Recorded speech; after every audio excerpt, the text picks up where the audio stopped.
শত্রুর চক্রান্তে কি তোমার জীবন দুর্বিষহ? আচার্য চাণক্যের এই ৩টি সূত্র যা তোমার শত্রুকে বিনাশ করবে। প্রথম সূত্র, শত্রুকে মোকাবেলা করতে চাইলে আগে তাদের দুর্বলতা ও শক্তি সম্পর্কে জানো। চাণক্যের মতে শত্রুকে গভীরভাবে জানা মানেই অর্ধেক যুদ্ধে জিতে যাওয়া। দ্বিতীয় সূত্র, শত্রুর চক্রান্তের মুখে পড়লে প্রথমে শান্ত থাকতে শেখো। আবেগের বশে পড়ে কোনো সিদ্ধান্ত নিও না। মাথা ঠান্ডা রেখে কৌশল তৈরি করো এবং সেই কৌশলের জালে শত্রুকে বন্দী করো। তৃতীয় সূত্র, শত্রুকে একবার পরাজিত করার পরে আর তাকে বিশ্বাস করো না। চাণক্য বলেছেন, সাপকে দুধ খাওয়ালেও সে বিষই দেবে।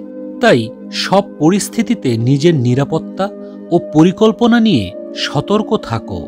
এই ৩টি নীতি মেনে চললে শত্রু তোমার কোনো ক্ষতি করতে পারবে না। মনে রেখো, আত্মবিশ্বাস ও সঠিক বুদ্ধি দিয়ে শত্রুকে বিনাশ করা সম্ভব। এই ভিডিওটি তাদের সঙ্গে শেয়ার করো যারা একই সমস্যায় ভুগছে। আরও এমন অনুপ্রেরণামূলক টিপসের জন্য আমাদের ইউটিউব চ্যানেলটি সাবস্ক্রাইব করো।